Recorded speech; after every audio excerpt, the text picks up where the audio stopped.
Well, hopefully, we're going to just try this again. So, technology. It's getting me. It's getting me. Okay. So, I think we're back on. Let's go ahead and try that again. Sorry about that, James. Uh, No worries. just tell everyone really quickly, why exactly is it that you are running against Matt Rosendale? So the reason that running against Matt Rosendale is because I feel like he hasn't been a representative that's been matching his actions with his words, and he's been talking a lot about all these areas that he's quote unquote concerned about, public lands, and saying how important public lands are to him, while being best buddies with these billionaires, the Wilkes brothers, and transitioning public lands to private lands. And then even with the insurance side of things, talks about how much he cares about insurance and coverage for the American citizens when he's sitting by and watching these packages go through that is raising the insurance premiums and decreasing the coverage. And even with Montana agriculture, he talks about how much he supports farmers and ranchers and is a quote unquote self-proclaimed rancher from Maryland that I don't think he's even ranched a day in his life. And talks about how much he's supportive of this, but he's skipped the last three debates in 2018 against John Tester, 2020 against Kathleen Williams, and last week against myself and the other two candidates. And that kind of doesn't sit very well with me.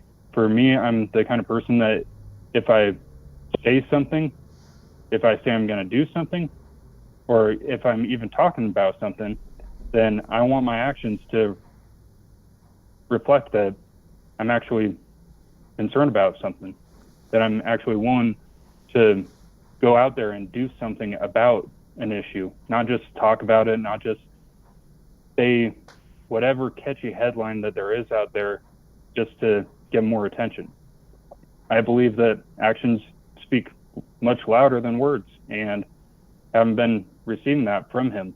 And what I would be doing different if elected is being someone that's actually willing to reach out to people across the aisle, people that I don't necessarily agree with every single opinion that they have, and be willing to engage in active, constructive conversations and debate, figure out what areas of concern there are, what gaps there are, and do everything in my power to come up with some sort of solution and be actually invested in the betterment of the American people and the people in Montana. And that doesn't come from just sitting on your butt. That comes from getting out there and seeing and hearing firsthand.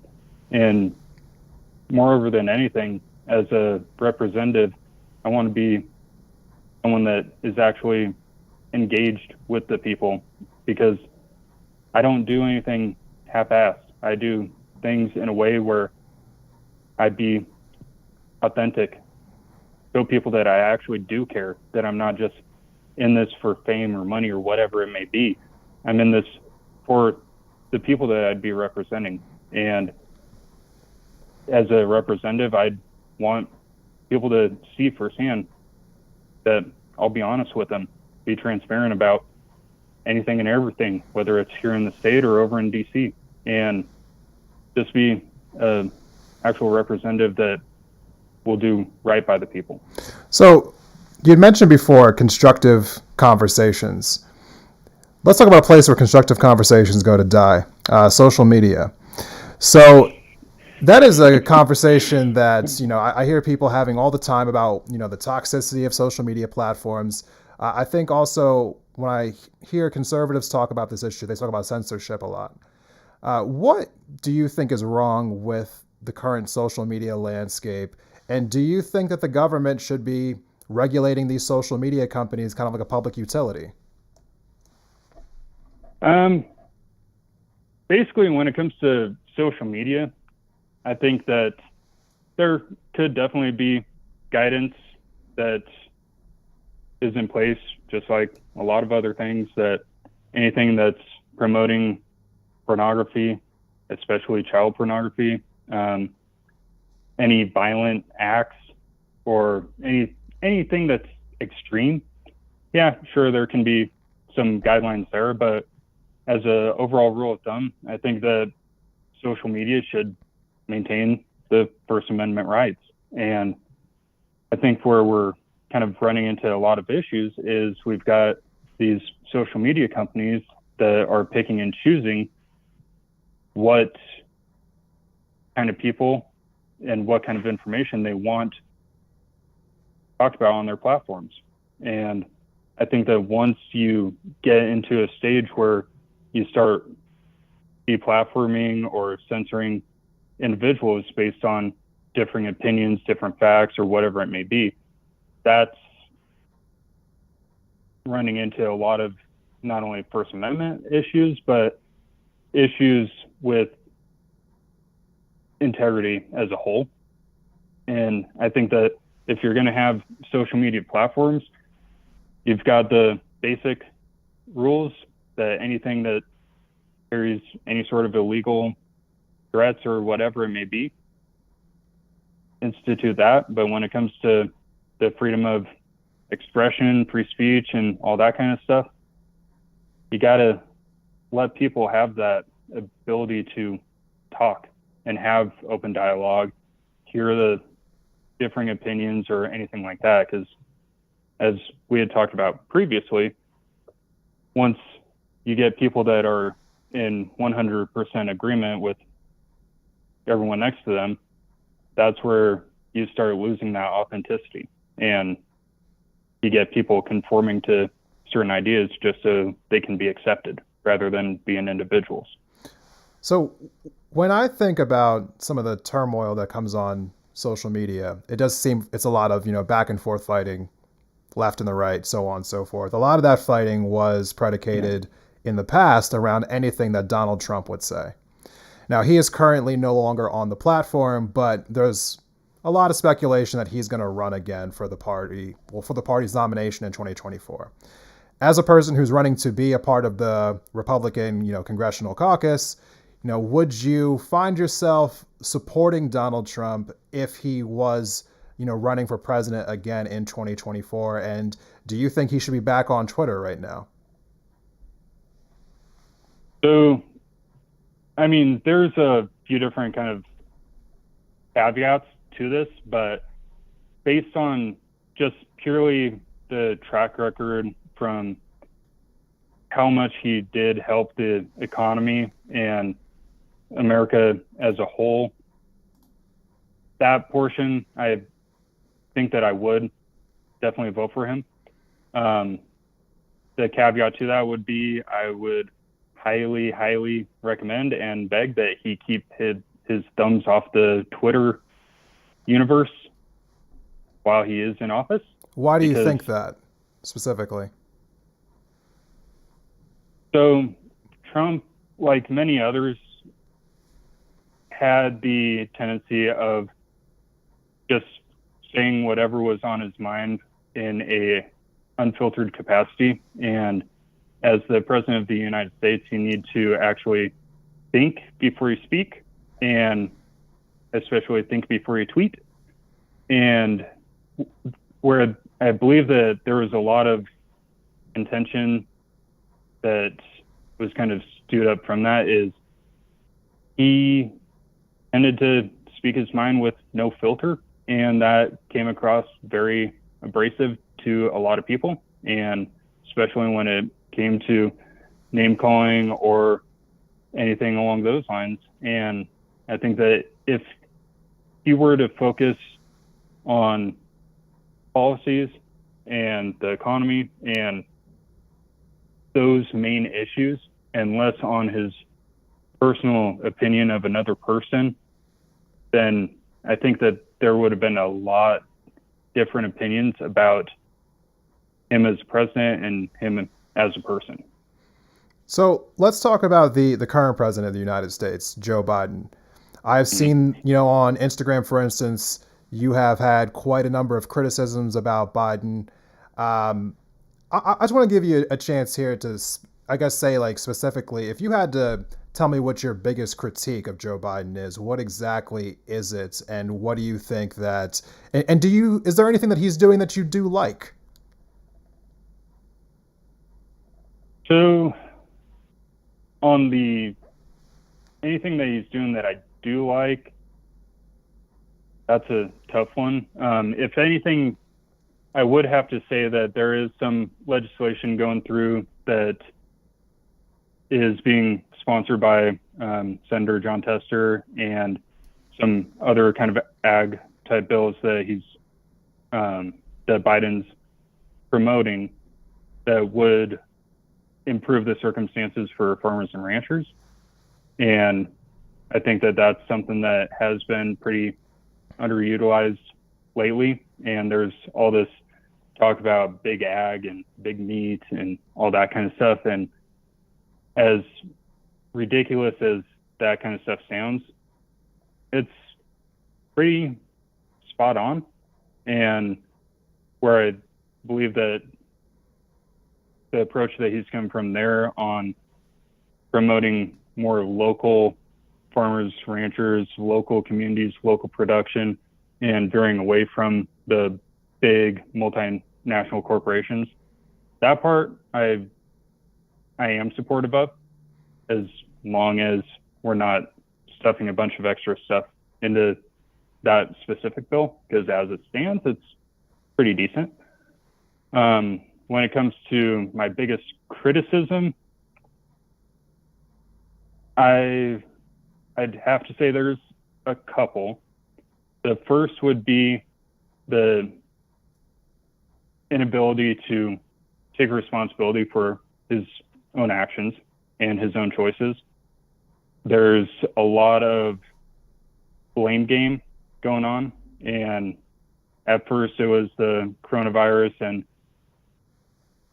rectifying everything that Trump did and all that kind of stuff. And then when he started putting a pause on the new oil and gas leases and pushing the clean energy agenda and electric vehicles, then it became the Putin price hike. And it seems like there's a lot of shifting of blame when there's decisions that he's making and policies that he's pushing that are playing a pretty big factor into these things as well. The other kind of main one is the lack of authenticity. And what I mean by that is there's like this going back to the beginning of the presidency where it seems like there's this individual script that he's supposed to be sticking to. And whenever he starts going off script, he always has the, I wasn't supposed to say that, I'm not supposed to say that, or they told me not to do this, or they told me not to do. Yeah, he's a gaffe machine.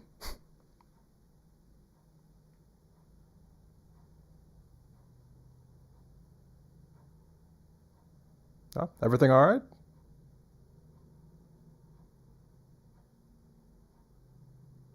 Looks like we're having some technical difficulties here.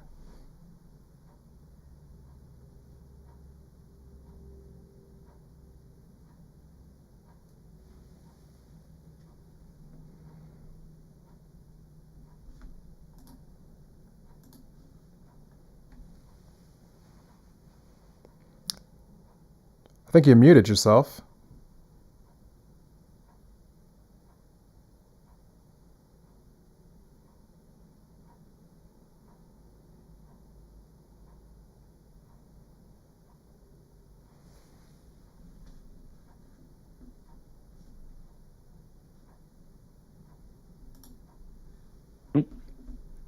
Sorry about that. Oh. Call got dropped. Oh, okay. So I heard the end of your answer there, but we do have a question for you. I know that Yeah. one thing in particular, like as someone who's running for a federal office, you will be, if you were elected, you'd be making laws that wouldn't just govern, well, the people of Montana, but people all over the country. So I think it's important to definitely take questions from people from all over the country. With that being said, we do have a question Absolutely. here from YouTube, and it said, would you feel it would be appropriate to have the U.S. at the state's cost host a platform for open speech and ideas instead of relying on or compelling a private company?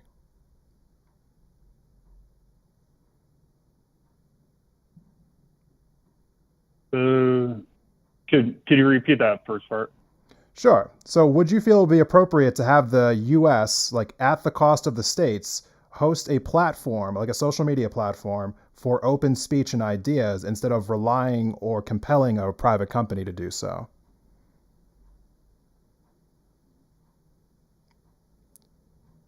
I mean, the idea definitely could be there. What I would be kind of looking at primarily for that is what restrictions they would put on the say government platform or whatever you want to call it, Yeah. because I feel like if it's being pushed by one side or the other, then I think that a lot of the restrictions are going to be pretty politically slanted. Like if it's designed by Republicans, then there's going to be a more Republican slant against Democrats and vice versa. So if it's something that's even down the middle, that's not going to like put restrictions on people one side or the other, then I'd be open to that. We would just have to kind of go about it in very equal kind of way where it's not going to have political bias to one side or the other. Okay. Speaking of political bias here, that is something that I feel as though really frames how people view this next question. So, after we met a few weeks ago, I saw not too long after that you posted something on Instagram about the 2020 election. Now, depending on your political bias, it feels as though people look at the events around the election very differently. Um, I have to ask this question, just because given the post that I saw here, you had said on the post that you were questioning the legitimacy of President Biden being the current president. I believe those were the words that you used. Now, as somebody who took a lot of time looking at the events after the election, why the election played out the way that it did, why there was the controversy of how President Trump was ahead and then he was behind and why that happened, and all of the lawsuits that were thrown into various courts around the countries, even the appeal up to the Supreme Court, which the Supreme Court denied. My question to you is, after all of that, why do you still feel as though that there's something to be put into question about Joe Biden being the current president? Something afoot. So basically, where I come from with that is based on facts and data that I've seen and read firsthand. And if there's differing opinions out there, which, oh, there are, I'm more than happy to listen, take those into consideration. And I mean, I'm always open to hearing and learning and not being locked into a single idea, because I feel like the only way to form a actual opinion about something is to collect as much detail and as much information as possible. So where I come from when it comes to the 2020 election is when it comes to the voter fraud and that kind of stuff. I mean, voter fraud is an issue. It's always been an issue. It's just not to this extravagant level where it would typically sway any sort of widespread election or anything along those lines. Sure, we could go into the electronic voting systems and the software and all that kind of stuff, but at the end of the day, we're not going to be able to trace down if that's fully accurate or not. But when it comes to the voter fraud, some different individual committees have found small traces of the voter fraud at the ballot. Where I believe that the bigger issue is when it comes to the voter fraud or lack of integrity side of things is from more of the news outlet side of things. And I mean, social media plays their part in it as well.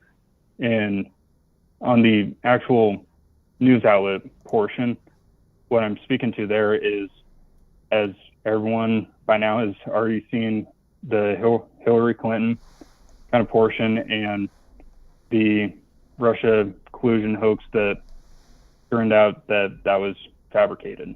And when you've got this entire thing going on for the entire duration of Trump's presidency, and the people are aimed to believe a certain perception about Trump based on a story that was not authentic, that's something that's going to sway people's opinion and cause them to vote for one person over the other.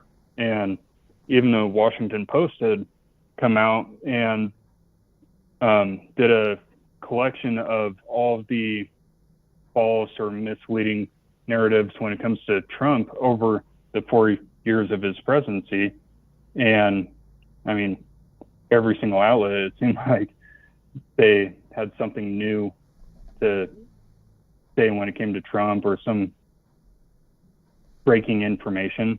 And they had found over 30,000 false or misleading claims over the 4 years of his presidency.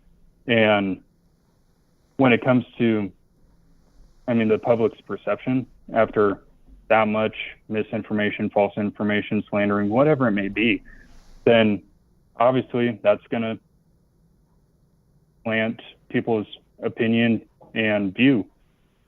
Where I'm sorry. Let me jump in here ahead. really quickly, because there's something that I just have to address. Because, like at this point, we've had a very kind of like just like lack of contentiousness with our conversation so far. So this is probably the one point where I feel the need to kind of jump in a little bit more. There was dozens and dozens of lawsuits brought up to several federal judges around the country. Now, the one thing that I've heard consistently from conservatives, from the Republican Party, throughout basically my entire life, is their steadfast belief in our criminal justice system. You hear that, especially when you hear about people talking about how they feel about the police and about the courts. At the same time, President Trump elected, I don't know how many countless federal judges over the course of his term.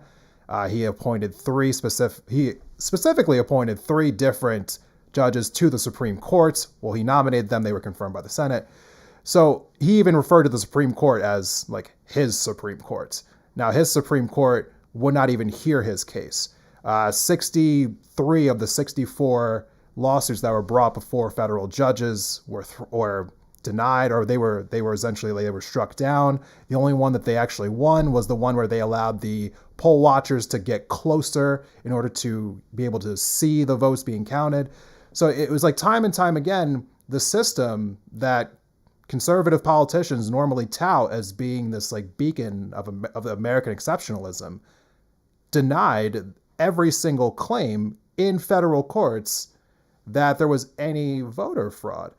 And so when I saw your post where you had in quotations that Biden won Georgia, won in quotations, that he won Michigan, won in quotations, it was alarming to me, because I think, and I mentioned this to you before, when the Republican Party, time and time again after the election ended, they went on and just like spouted this whole like Trump's still the president, so on and so forth. It feels to me that would actually have a counterproductiveness, because it would just tell your Republican voter bloc that the elections can't be trusted and that their votes don't count.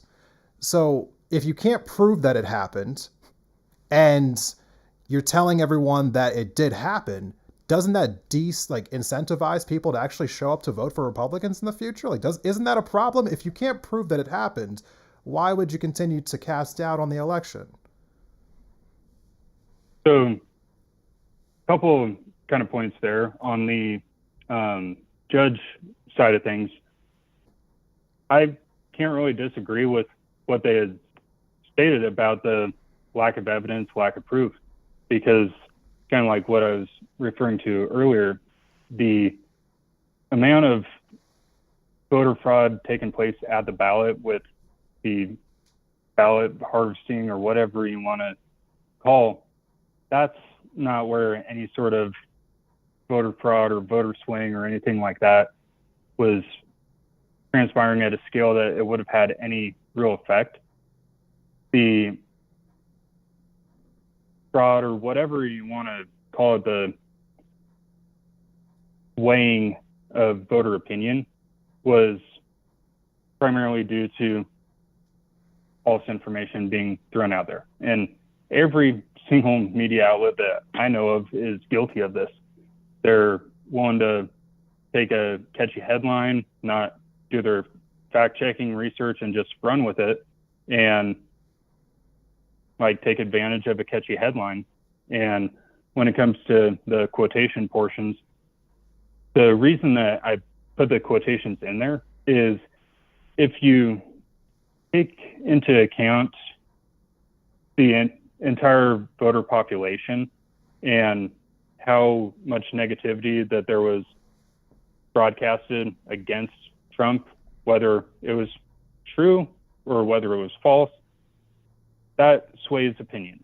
And when it comes to the election integrity side of things, I mean, just from all the votes that were cast, 0.148% is all that really would have needed to be affected by these news stories or anything like that to change a person's vote from Trump to Biden. So on the overall grand scheme of things, I think that more accountability with our news outlets is kind of something that should be pushed, and just basically holding them accountable when it comes to actually fact checking, providing sources for the information that they're providing, instead of just going with whatever the catchiest headline is at the demise of another person. And I'm not just talking about Trump, I'm talking about anyone. Because how many times can you recall that a news story comes out where they accuse one person of murder or rape or whatever it may be, and then they have to come out later and then recant their story and say, oh, sorry, we got that wrong. When it comes to these big media outlets of the President of the United States, yeah, you can say you were wrong, but once the voter or the people have that perception, the opinion of the president drops. Well, that's kind of where I was coming from on that side of things. Well, I appreciate you coming on and taking the time to explain, like why you're saying the things you're saying. I think it's a slight disagreement, from my end. When the news, slandered Mitt Romney, I still thought Obama was the legitimate president. Or when the news would slander Hillary Clinton, I still thought Trump was the legitimate president. So, the news is always going to attack people who are running for office. I don't think that diminishes legitimacy of whoever ends up winning the Electoral College. But, all that being said, James, I really do appreciate you coming on the show, especially, coming on to somebody's show who's not a Republican. That's always a contentious thing to do in this current climate. For anyone who's listening right now, where can people find out more about you and your campaign? So my website is boyette4congress.com, Boyette, F-O-R, congress.com. Instagram is Boyette, the number 4, Congress. And my brand new Twitter account as of yesterday. It is Boyette, the number 4 MT, abbreviation for Montana. All right. Thank you so much for coming on. Thank you to everyone who came and watched this live portion. We will see you in the next video. Take care. Thank you.